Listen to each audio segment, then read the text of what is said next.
วันนี้นะคะป้าป้อมอยากจะกินอาหารทะเลได้มาเยอะแยะเลยแต่จะทำน้ำจิ้มซีฟู้ดแซ่บๆธรรมดามันก็ง่ายเกินไปใช่ไหมคะป้าป้อมก็เลยคิดว่าเรามาทำสลัดสนุกกินกันดีกว่าวันนี้ครัวชั้นสูงจะสอนทำสลัดทะเลแซ่บ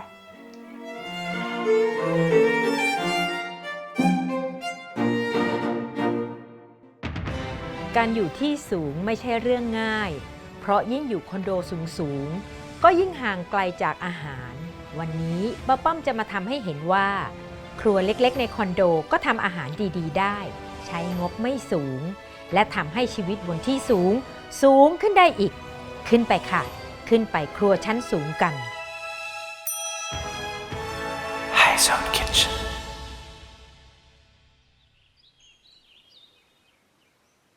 เรามาเริ่มต้นจากน้ำสลัดกันเลยนะคะ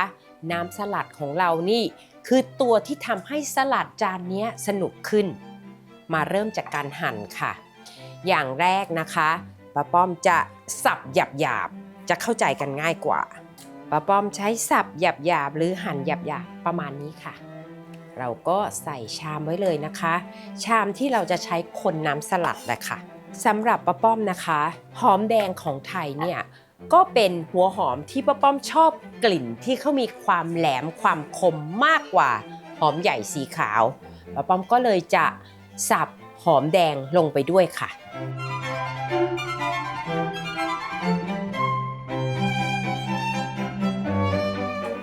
เครื่องปรุงตัวต่อไปที่เราจะต้องสับหยาบนี่เลยค่ะแตงกวาดองหวานแตงกวาดองเนี่ยนะคะมีหลายแบบไม่ว่าจะเป็นลูกเล็กขนาดนิ้วก้อยลูกใหญ่แบบนี้หรือใหญ่กว่านี้ดองก็มีทั้งเค็มดองก็มีทั้งหวานป้าป้อมเลือกใช้แตงกวาดองหวานเพราะว่าป้าป้อมจะได้ไม่ต้องเติมน้ำตาลที่หวานมากความหวานอย่าลืมนะคะเราเคยคุยกันแล้วว่าความหวานจะช่วยให้ความเค็มในอาหารอร่อยขึ้นค่ะจริงๆแล้วนะคะเขาจะมีแตงกวาดองหวานที่สับแล้วอีกอย่างหนึ่งแต่อย่างนั้นน่ะป้าป้อมไม่ชอบเพราะว่าอันนั้นน่ะรู้สึกว่ามันหวานมากกว่าแตงดองที่ดองเป็นลูกแบบนี้แล้วน้ำก็จะเป็นยางเหนียวเพราะความหวานด้วยค่ะดังนั้นป้าป้อมแนะนำนะคะให้ซื้อแตงกวาดองหวานแบบเป็นลูกอย่างนี้มาหั่นมาสับเอาดีกว่าค่ะแตงกวาดองหวานนะคะป้าป้อมสับหรือหั่นเต๋าเล็กๆก็พอเพราะว่าเขามีความกรอบในตัวเขาเองอยู่นิดหน่อยเคี้ยวเนี่ยมันจะได้รสชาติแล้วก็มีเนื้อสัมผัสที่สนุกค่ะของที่เราจะต้องสับเป็นอย่างสุดท้ายเป็นตัวที่จะทำให้น้ำสลัดของเรากลายเป็นทะเลแซ่บค่ะนั่นก็คือพริกขี้หนูสวนอันนี้นะคะอยากจะสนุกอยากจะแซ่บแค่ไหนเนี่ยจัดเลยค่ะถ้ามีเด็กนี่ก็อาจจะเว้นไม่ใส่ก็ได้แต่ไม่แซ่บช่วยไม่ได้นะคะป้าป้อมเน้นนะคะว่าขอเป็นพริกขี้หนูสวนเพราะว่าพริกขี้หนูสวนเนี่ยเขาจะมีกลิ่นหอมในตัวของเขาจะทำให้น้ำสลัดอันนี้น่าสนใจขึ้นอีกค่ะนี่ค่ะพริกขี้หนูสวนสับละเอียดประมาณนี้นะคะแล้วเราก็ใส่รวมลงไปอันนี้ต้องขอเตือนเลยนะคะ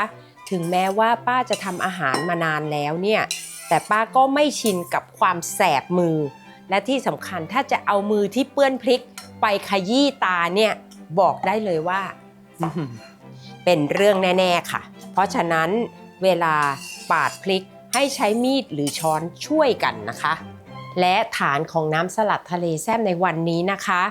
เราจะขาดมายองเนสไม่ได้เลยค่ะวันนี้ป้าป้อมมากับมายองเนส QP ที่ป้าป้อมเลือกมายองเนสของ QP เนี่ยเนื่องจากเขามียอดขายสูงสุดในประเทศญี่ปุ่นนะคะและที่สำคัญวันนี้ป้าป้อมเลือกสูตรที่ไม่เติมน้ำตาลแล้วแถมไม่มีผงชูรสมีเครื่องหมายฮาลาลรับรองใครๆก็ใช้ได้อย่างสบายใจค่ะทุกเพศทุกวัยทุกศาสนาก่อนจะใช้นะคะเราต้องมาชิมดูก่อนว่ารสชาติพื้นฐานเขาเป็นอย่างไรรสชาติดีเข้มข้นเค็มแล้วก็ไม่เติมน้ำตาลจริงๆค่ะความเข้มข้นเนี่ยครบครันเลยนะคะ เดี๋ยวเราปรุงอีกแค่นิดหน่อยเท่านั้นเองนะป้าป้อมว่าไม่น่ายากค่ะป้าป้อมจะใส่แล้วนะคะอีกเหตุผลหนึ่งที่ป้าป้อมเลือกใช้มายองเนส QP เป็นความสะดวกสบายในการทำอาหารค่ะสมัยป้าป้อมเด็กๆนะคะมายองเนสไม่ได้มีแพร่หลายรสชาติก็เลือกไม่ได้ป้าป้อมก็เป็นเด็กอยู่ในบ้านที่ต้องตีมายองเนสเองป้าป้อมขึ้นมายองเนสจากตะกร้อมือยากยังไงรู้ไหมคะ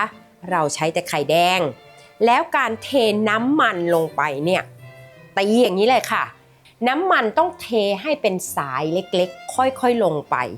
แต่มือนี้ล่ะค่ะต้องแข็งแรงมากในการตีมายองเนสนะคะเสร็จแล้วถ้าพลาดเกิดอะไรขึ้นคะมายองเนสแตกตัวเป็นน้ำมันกับไข่ข้นๆอันนั้นก็ถือว่าพังค่ะต้องมานั่งคนกันใหม่เริ่มกันใหม่นั่นหมายความว่าสิ่งที่ป้าป้อมเล่านะมันทำให้ป้าป้อมรักมายองเนสของ QP จริงๆตอนนี้นะคะเรายังไม่ได้มีรสชาติอะไรมากก่อนอื่นนะคะชิมก่อนเค็มหวานพอหรือยัง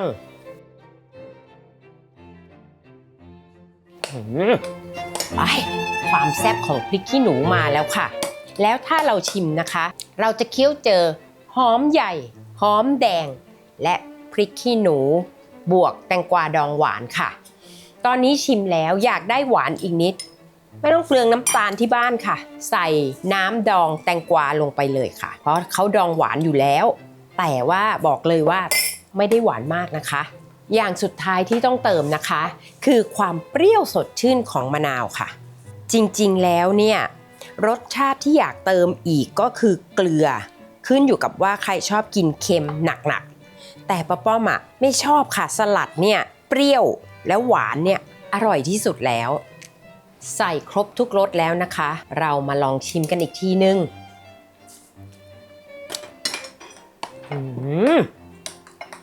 ถูกใจป้าป้อมเลยค่ะเปรี้ยวนำหวานไม่ค่อยออกมากความเค็มป้าป้อมไม่ต้องเติมเลยนะคะตอนนี้เปรี้ยวนำโอ้แซ่บน้ำสลัดของเราเสร็จแล้วค่ะแค่นี้เองง่ายๆเพราะว่าป้าป้อมมีตัวช่วยมีเวลาเหลือเฟือที่จะจัดการกับอาหารทะเลทั้งหลายขอเอาไปเก็บก่อนแล้วก็เคลียร์แถวนี้เพื่อจัดการอาหารทะเลนะคะตอนนี้นะคะเราจะมาจัดการกับโปรตีนของจานนี้นั่นก็คืออาหารทะเลทั้งหลายค่ะนี่เลยหอยแมลงภู่ก่อนป้าป้อมแกะหอยแมลงภู่ออกจากฝาเพื่ออะไรด้วยคะเพื่อจะตรวจว่าเผื่อติดหนวดมาเราจะได้เอาออกตอนนี้นะคะเพื่อประหยัดเวลาป้าป้อมตั้งน้ำร้อนไว้ก่อนเลยเดี๋ยวพอเราเตรียมอาหารทะเลเสร็จนะคะเราจะได้ลวกเลยไงคะหอยแมลงภู่เตรียมแล้วจากนั้นป้าป้อมเลือกหอยเชลล์ค่ะหอยเชลล์ในท้องตลาดนะคะมีให้เลือกหลายอย่างมีแบบว่าไม่มีปากสีแดงหรือโอตาเตะของญี่ปุ่นอันนั้นน่ะจะมาเนื้อล้วนๆก้อนใหญ่เลยค่ะอย่างไรเสียเราต้องมาดูก่อนว่าเขาสะอาดพอไหมอาจจะไม่ต้องมาติดเปลือกแบบป้าป้อมอย่างนี้ก็ได้ค่ะถ้ากลัวเสียเวลาการทำงานต่อไปก็กุ้งค่ะกุ้งวันนี้นะคะป้าป้อมจะไม่เอาส่วนหัวแต่จะว่าไปก็เสียดายนะคะป้าป้อมว่าเก็บไว้ผัดข้าวผัดส่วนตัวทีหลังนะคะเอาจริงๆนะคะป้าป้อมไม่ค่อยอยากปอกกุ้งไว้หางเวลากินมันลำบากปอกไปเลยค่ะอย่าลืมนะคะส่วนที่เป็นเส้นดำๆเนี่ยเอาออกเถอะค่ะเพราะมันอาจจะเป็นเศษดินเศษทรายที่ติดอยู่ในตัวกุ้งเป็นของเสียค่ะส่วนอาหารทะเลที่ง่ายสุดในจานนี้ก็คือเนื้อปูแกะค่ะป้าป้อมยกมาไว้ได้เลยเตรียมตัวลวกอีกครั้งหนึ่งต่อไปนะคะส่วนที่เป็นเนื้อปลาป้าป้อมเลือกเนื้อปลาเก๋าค่ะเพราะว่าป้าป้อมชอบความแน่นของเนื้อปลาเก๋าแต่เอาเข้าจริงแล้วนะคะถ้าใครอยากจะใช้เป็นปลากระพงหรืออะไรก็ได้ไม่บังคับกันเลยนะคะแต่ใช้ปลาเก๋านะคะป้าป้อมไม่ค่อยอยากจะเอาหนังเพราะหนังปลาเก๋าเนี่ยค่อนข้างจะเหนียวดังนั้นก็จะแล่ทิ้งก็ง่ายๆค่ะกดไปทางด้านหางนะคะยังไม่ต้องขาดให้ถึงหนัง แล้วก็ตะแคงมีดประมาณ45องศาไถไปเลยค่ะนี่ค่ะป้าป้อมเลาะหนังทิ้งแค่นี้เองค่ะตอนนี้ป้าป้อมก็จะเริ่มเช็คก้างค่ะวิธีเช็คก้างที่อยู่ส่วนกลางและใกล้ท้องก็ง่ายนิดเดียวค่ะใช้มือลูบไปจะเจอเองอันนี้ป้าป้อมถือว่าเรียบร้อยก็จะหั่นเป็นชิ้นหั่นไปเราอาจจะเจอก้างอีกนะคะเราหั่นเนื้อปลาหนาประมาณนี้ค่ะเพราะว่าถ้าหั่นบางเกินไปเดี๋ยวตอนลวกเนื้อปลาจะเละอาหารทะเลอย่างสุดท้ายของเราก็นี่เลยค่ะปลาหมึกใครจะใช้ปลาหมึกกล้วยปลาหมึกหอมอะไรได้ทั้งนั้นค่ะวันนี้ป้าป้อมเลือกใช้ปลาหมึกหอมนะคะแล้วจะใช้แต่เนื้อด้วยทำความสะอาดข้างในก่อนนะคะเราจะใช้แต่เนื้อจริงๆอันนี้ป้าป้อมล้างแล้วแต่เมื่อทำความสะอาดข้างในขอล้างอีกทีหนึ่งค่ะป้าป้อมได้ปลาหมึกที่สะอาดแล้วบางคนหั่นเป็นแว่นใหญ่ดึงปีกแล้วก็เปลือกหนังด้านนอกออกแล้วบางคนนะคะอยากหั่นเป็นแว่นใหญ่แบบนี้ก็ได้หรืออาจจะอยากหั่นเป็นชิ้นๆแบบนี้ก็ได้ค่ะหรือใครอยากจะบั้งเป็นตารางให้สวยงามอันนี้แล้วแต่ฝีมือเลยค่ะแต่ป้าป้อมชอบแบบที่เป็นวงป้าป้อมว่ามันมีลักษณะของรูปลักษณ์ที่ทำให้อาหารทะเลมีความต่างกันใน1ชามเราเตรียมอาหารทะเลเสร็จนี่เลยค่ะน้ำในหม้อของเราก็เดือดได้ที่พอดีป้าป้อมมีเทคนิคในการลวกอาหารทะเลเราซื้อของสดมาก็จริงละค่ะแต่ก็กันไว้ก่อนอาหารทะเลมีสิทธิ์ที่จะมีกลิ่นคาวได้ดังนั้นสิ่งที่ป้าป้อมจะใส่ลงไปก็คือนี่ค่ะไวน์ขาวถ้าคนชอบทำอาหารนะคะคุ้มที่จะซื้อไวน์ขาวแช่ตู้ไว้1ขวด 200-300 บาทใช้ได้นานมากค่ะป้าป้อมใส่ลงไปเลยนะคะในน้ำที่จะลวกและเราจะเพิ่มรสชาติให้แก่อาหารทะเลนะคะง่ายๆเลยค่ะเกลือป่นนี่เองใส่ลงไปด้วยเอาละค่ะน้ำของเราเดือดแล้วนะคะป้าป้อมจะเริ่มลวกอาหารทะเลทีละอย่างง่ายสุดเลยก็คือหอยแมลงภู่ตัวใหญ่เนี่ยเป็นหอยแมลงภู่ที่เรียกว่าสุกมาแล้วระดับหนึ่งการลวกอาหารทะเลอย่าลวกพร้อมกันนะคะเขาสุกไม่เท่ากันค่ะป้าป้อมจะลวกให้สุก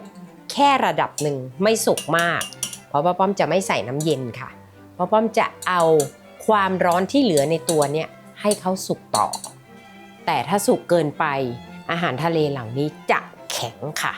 ต่อไปนะคะของที่สุกแล้วก็คือเนื้อปูก้อนค่ะจับเบาๆนะให้เขาคงรูปความเป็นก้อนอยู่เหมือนเดิมเดี๋ยวใส่ลงไปในชามแล้วมันจะน่ากินมากๆเลยค่ะต่อไปนะคะป้าป้อมจะลวกกุ้งค่ะการลวกกุ้งเนี่ยต้องระวังแล้วก็ดูดีๆนะคะอย่าให้สุกเกินไปให้มีความ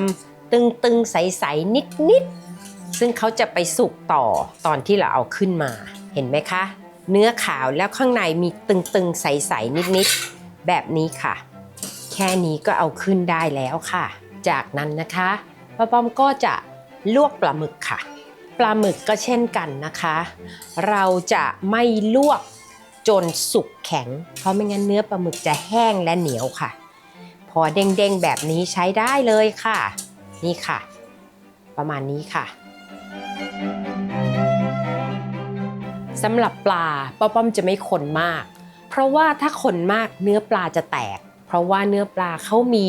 ในภาษาอังกฤษเรียกว่าเฟลกี้ด้วยตัวของเขาอยู่แล้วถ้าคนมากๆเนื้อปลาจะแหลกแตกออกจากกันเห็นไหมคะแค่เบาๆให้เขาโดนความร้อนทั่วแล้วก็ปล่อยลงไปแต่ในขณะเดียวกันของที่มีน้อยอีกอย่างหนึ่งคือหอยเชลล์ป้าป้อมจะลวกบนนี้เลยค่ะหอยเชลล์นะคะถ้าเป็นตัวเล็กใช้เวลาลวกไม่นานค่ะแค่นี้ก็ใช้ได้แล้วค่ะและตอนนี้เรามาดูปลาที่อยู่ในหม้อกันค่ะนี่ค่ะปลาสุกเป็นชิ้นขนาดนี้เราเอาขึ้นได้เลยค่ะอาจจะเห็นสีคล้ำนิดนึงเพราะเป็นปลาเก๋าจะเห็นลายชัดเจนมากค่ะอันนี้สุกใช้ได้แล้วค่ะ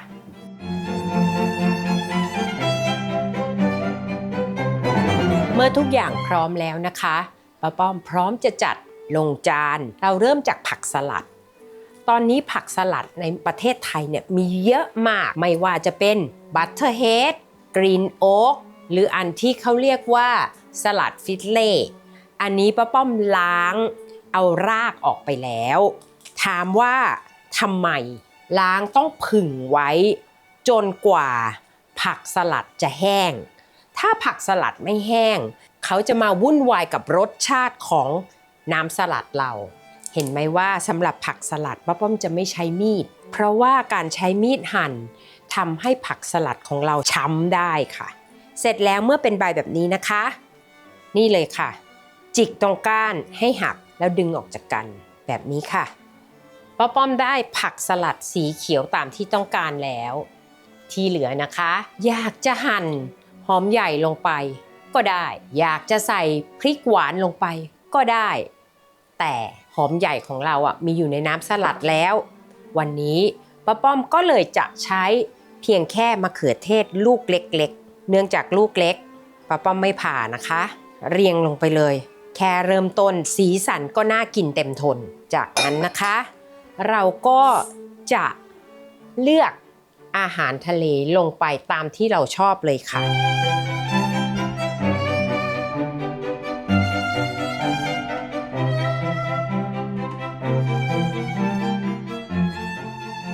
เห็นไหมคะแค่เราเอาผักกับอาหารทะเลลงในจานมันก็น่ากินแต่ป้าป้อมอยากให้สนุกขึ้นนี่เลยค่ะไข่กุ้งป้าป้อมอยากให้สวยป้าป้อมก็โปรยลงไปเห็นไหมคะสีสันของสลัดเราก็จะสนุกขึ้นเรื่อยๆเมื่อจัดเสร็จแล้วนะคะป้าป้อมจะไม่คลุกค่ะเพราะว่าอุตส่าห์จัดซะสวยเชียวเราก็ง่ายๆนะคะตักน้ำสลัดมาวางคู่กันให้ไปคลุกในจานเองตอนจะรับประทานการคลุกสลัดไว้เนี่ยผักจะสลดค่ะดังนั้นเราเตรียมน้ำสลัดเอาไว้คลุกตอนจะกินหรือบางคนอยากได้เข้มข้นเอาไว้จิ้มก็ได้ค่ะเอาซีฟู้ดจิ้มลงไปเลยนี่ป้าป้อมเอาออกมาแล้วจากตู้เย็นของเราตักใส่ถ้วยเห็นไหมคะว่าน้ำสลัดของเราเนี่ยจะมีเนื้อหนังของแตงกวาดองซึ่งเคี้ยวไปจะมีความหวานในตัวของเขาเองแล้วก็มีเนื้อหนังของหอมใหญ่หอมแดงที่เราสับลงไปเสร็จแล้วเราเสิร์ฟคู่กันอยากกินเมื่อไหร่ก็คลุก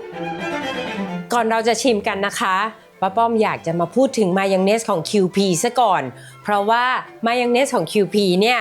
เป็นตัวช่วยหลักที่สำคัญของเมนูสลัดทะเลแซ่บในวันนี้เลยเราไม่ต้องมานั่งตีเองไม่ต้องมาเมื่อยไม่ต้องมาเหนื่อยแล้วเสี่ยงกับการที่มายองเนสจะเสียอร่อยมาได้เรียบร้อยเลยถุงใหญ่หาซื้อได้ที่แมคโครนะคะส่วนที่เป็นขวดเล็กเนี่ยก็หาซื้อได้ตามซุปเปอร์มาร์เก็ตทั่วไปหรือสั่งใน Lazada Shopee ได้ทั้งนั้นค่ะอ้อแล้วอีกอย่างหนึ่งที่ป้าป้อมเพิ่งรู้มานะคะแบบขวดแบบนี้ค่ะเขามีลูกเล่นนะคะลูกเล่นของเขาที่ป้าป้อมเพิ่งรู้เปิดฝาขวดมานะคะแล้วบีบเลยค่ะก็จะได้เป็นเส้นเล็กเดี่ยวแบบนี้ค่ะซึ่งเวลาเราทำอาหารนะเราอยากโยงไปมาเป็นตารางเป็นอะไรได้ทั้งสิ้นค่ะลูกเล่นที่2เมื่อเราเปิดฝานี้ออกมานะคะเส้นที่บีบจะเป็นเส้นใหญ่แล้วมีลายแบบนี้ค่ะเราสามารถตกแต่งจานได้อย่างที่เราต้องการค่ะเห็นไหมคะ QP เขาคิดมาดีจริงๆมีลูกเล่นให้เราสนุกสนานกับการตกแต่งจานและที่สำคัญอร่อยมากทุ่นแรงเราได้เยอะเลยค่ะเอาละค่ะถึงเวลาที่ป้าป้อมรอแล้วอยากกินเหลือเกินซีฟู้ดง่ายๆนะคะเราราดน้ำสลัดลงไปเลยค่ะป้าป้อมจะกินคนเดียวนะจานเนี้ยเพราะฉะนั้นราดเลยคลุกเลยราดไปก่อนแค่นี้ไม่พอเติมได้อีกค่ะเราทำไว้ชามโตมากขอป้าป้อมกินก่อนเลยนะคะ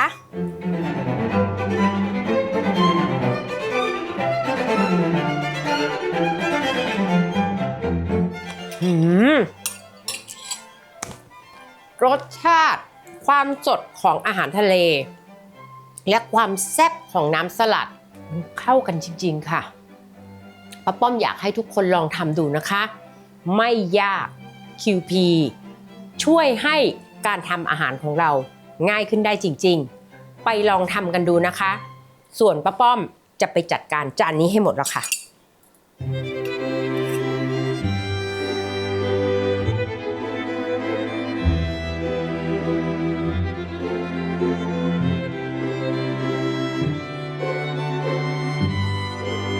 เก็บครัวเสร็จแล้วก็มากดกระดิ่งกด Subscribe ไว้นะคะ เพราะว่าครัวชั้นสูงยังมีอีกหลายเมนู